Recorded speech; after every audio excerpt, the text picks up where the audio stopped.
স্পষ্টভাবে বলেছি যে আমরা এককভাবে নির্বাচনের প্রস্তুতি নিচ্ছি এবং সেক্ষেত্রে আমরা ৩০০ আসনই আমাদের লক্ষ্য।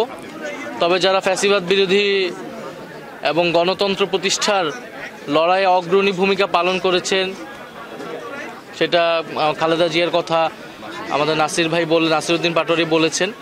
ওনাদের বিষয়ে আমরা ওনাদের সম্মানে হয়তো আমরা সেসব জায়গায় আমরা প্রার্থী দিব না, বাট এছাড়া আমাদের সর্বাধিক আসনে আমরা আমাদের প্রার্থী শাপলা কলির জন্য আমরা প্রার্থী দিব এবং বাংলাদেশের মানুষের কাছে আমরা সেই আহ্বান জানিয়েছি।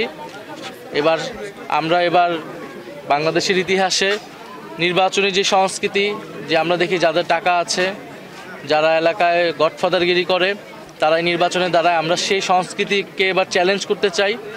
বরং এলাকার যে গ্রহণযোগ্য মানুষ, সাধারণ মানুষের পাশে যাকে পাওয়া যায়, একজন সাধারণ খেটে খাওয়া মানুষ থেকে শুরু করে এলাকার যারা শিক্ষক রয়েছেন, ইমাম রয়েছেন, গ্রহণযোগ্য সামাজিক নেতৃত্ব রয়েছেন, তাদেরকে আমরা জনপ্রতিনিধি হিসেবে সংসদে দেখতে চাই।